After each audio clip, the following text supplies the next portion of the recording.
Right then, time to start building these Havocs, which I'm going to start off with the aspiring champion. So I've plotted him out in yellow just to make my life easier. And the good thing is we only need to deal with this one sprue while we're doing this, which makes life so much easier. Right, let's start off then by getting him out. So we need parts 1 and 2. Now, I have to admit, these Havocs, I love the way they look. They look absolutely amazing. But my goodness, as with a lot of newer kits, you pay effectively the price of the detail, and that price is so many more parts.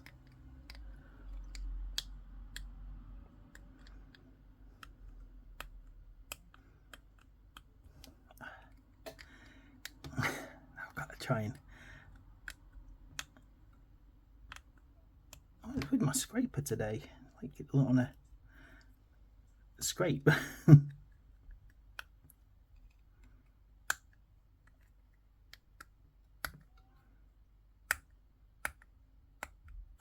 Okay, either this is a mega hard piece of plastic, or I've got something on my... I do, I've got some kind of residue on my scraper. I must have got glue on it at some point. That's probably why it's not coming off.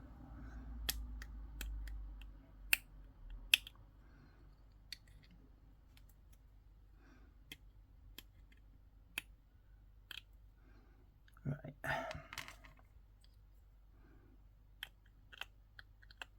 Yeah, must have been glue or something that had settled on it.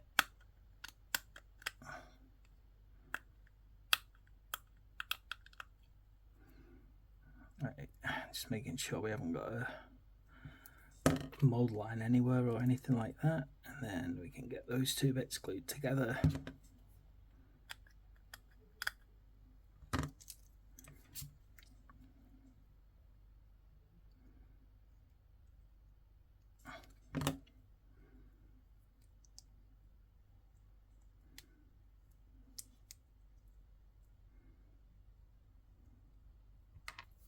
Okay, and while that's given a chance to dry, I will get out next little bits, which are parts 3, 4 and 5.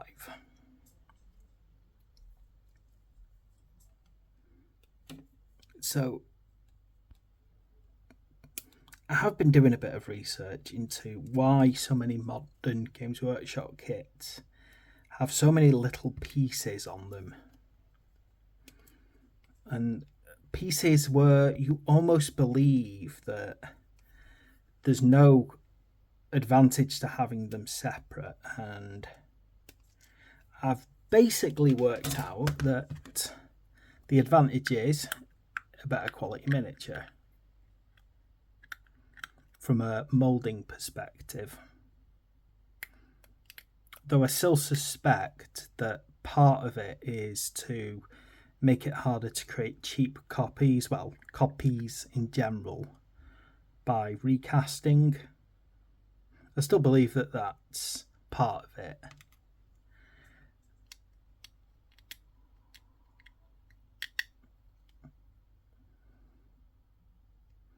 Basically, the more complex you make a kit, the harder it is to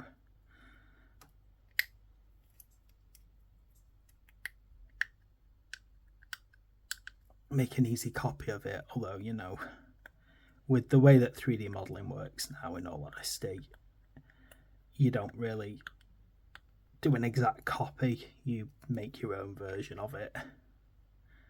And it probably is a better idea doing it that way than any other, but not here to talk about the merits or pros and cons of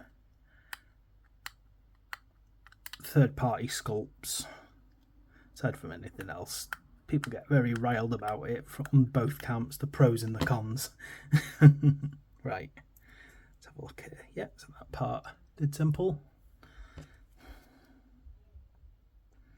Anyway, yeah, so the reason we get better quality miniatures is by keeping the parts like this off. It stops apparently like things like rivets getting overly stretched during the moulding process, from what I gather.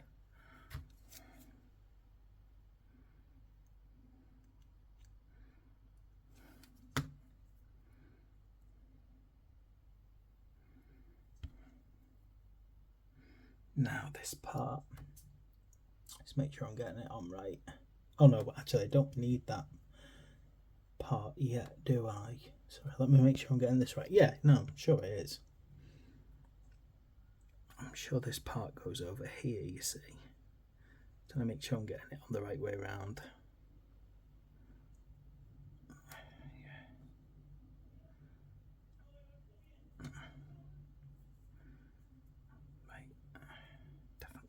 Here somehow, just trying to make sure that I'm getting this on the right place, because it feels like it could be a couple of different positions. While I'm feeling that round, I'm just going to put that to one side a second, and I'm just going to get out this number 3 here, because I think I've jumped ahead and pulled out a part. I think I pulled out part number 9 too early.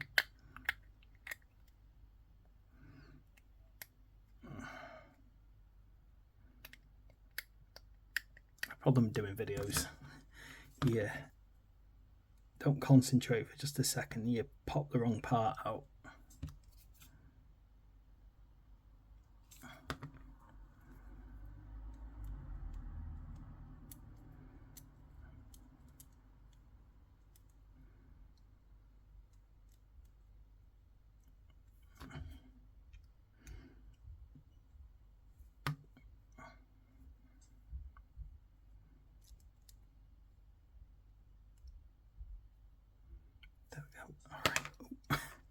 Fingers are going stupid. Right. So that little weird bit there, yeah, this is number 9, has to go here, but needs to go in a way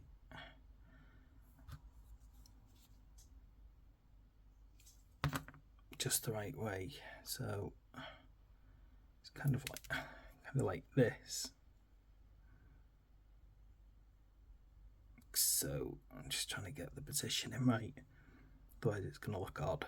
There we go. Okay, now we need to get out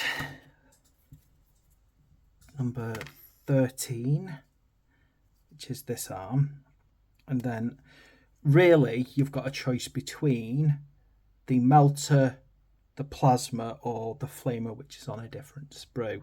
Now I'm going to stick to a plasma gun because I think they're a pretty good all-rounder weapon.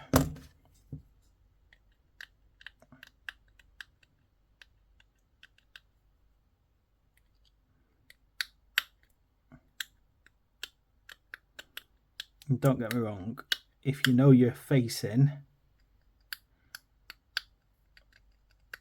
someone who really likes heavy vehicles, you're going to optimize for things like laser cannons, but then you're going to have the melter gun.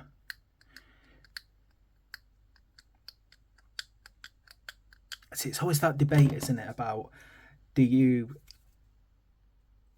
make your squad a bit of a mix of different weapon types so that you can fight anything, or do you optimize for one particular type of attack?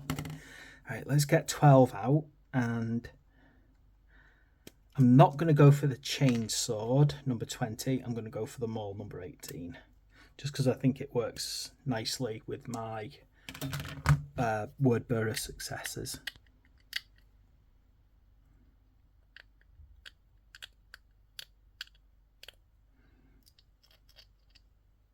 Bit of a mold line on this. I'm just trying to clean it off.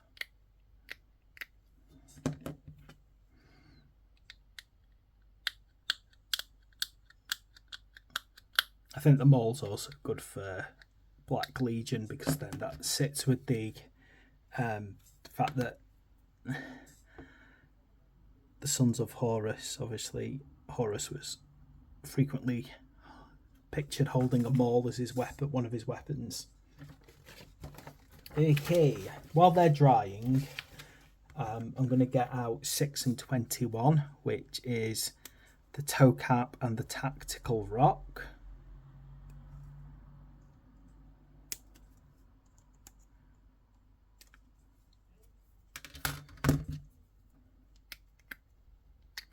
Again, things like with this tactical rock, if you wanted to, you don't really need to use this. You could actually build up a base of things like little bits of slate.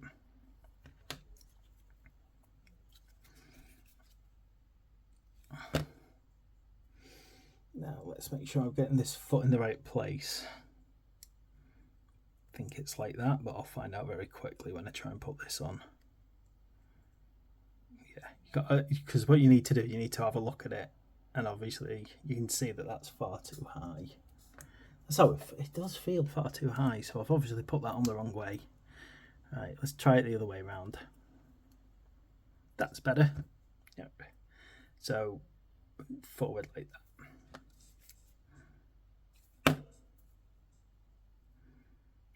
Okay, I'm gonna just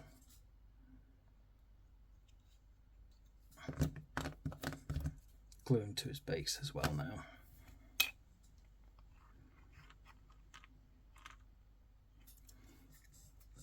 Okay. Now I'm still letting those dry for a bit because I've found from experience our arms will just start falling off. Right, we need 7, which is the power plant.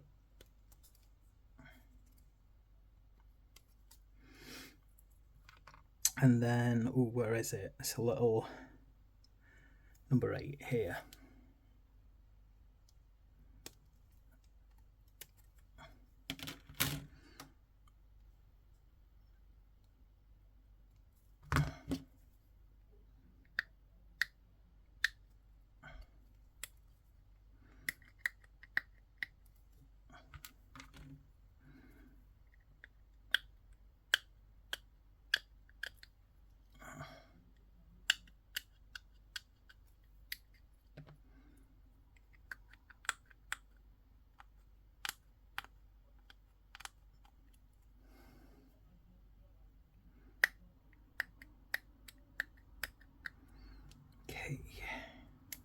These parts glued together.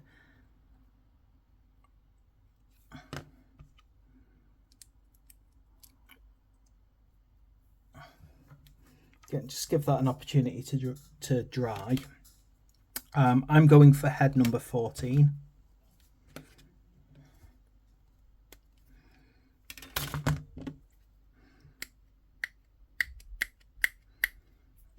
Just so that I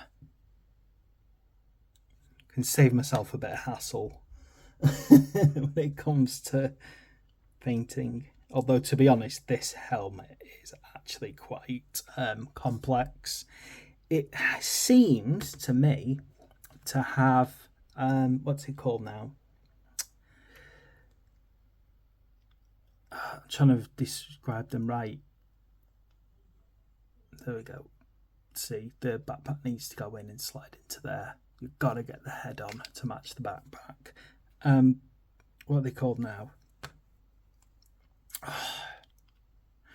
My brain's shooting.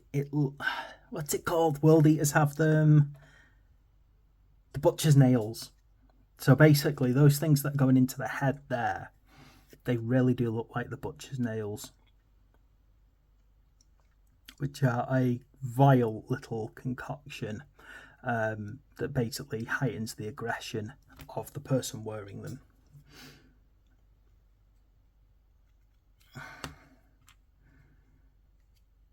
Right.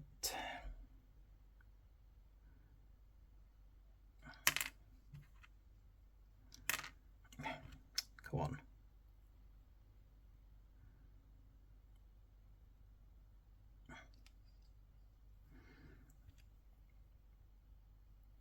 Yeah, they really do look like the butcher's nails, those things. Like literally to a point where when we get the World Eaters later on, the Cornate followers, you'll see a lot of that going on. I'm not saying they are butcher's nails, but it's hard to hide the way that they look. Right, 10 and 11. Just realised I didn't actually mark these out, but it's okay, they're easy to find.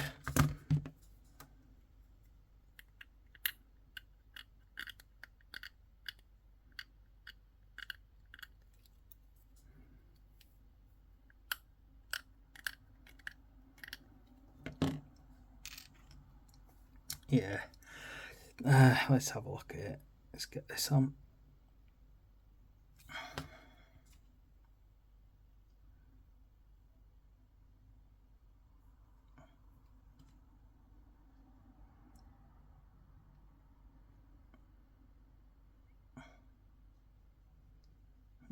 This doesn't seem to want to sit nice. Hey, play nice and sit on properly. That's a bit strange in a sense that they've got these kind of little notches on them. Now, you would think that was because there's some kind of matching notch inside the pad, but there isn't. So when I put them on, it just feels like they're not sitting right. There we go. Done. Right. I think then that is our leader done. Just make sure. Sometimes I do miss things because I'm too busy prattling away. Yeah, he looks kind of cool, doesn't he? He's definitely kind of feels big, would be one way to put it. I'm just kind of curious his size next to a Primaris. Now, looking at this, actually, yeah, the Havocs seem to be pretty beastly fellas. To be fair, they definitely seem to be giving the Primaris a run for the money, size-wise. Compared to a regular Chaos Space Marine, they definitely have a height advantage, don't they? Which kind of explains why they've got a heavier base. Well, at least now that I've put it together, you can actually see there's a difference in scale. The Havocs are bigger, possibly because the Space Marines who are chosen to be Havocs are bigger physically, and that probably makes them suitable for those kind of roles. But there we go, that is our aspiring champion Havoc, complete with plasma gun, power maul, and a helmeted head, which I am convinced that those things are butcher's nails, and if they're not, I'll be surprised. So thanks for watching. Please like and subscribe. I'll see you for the next video.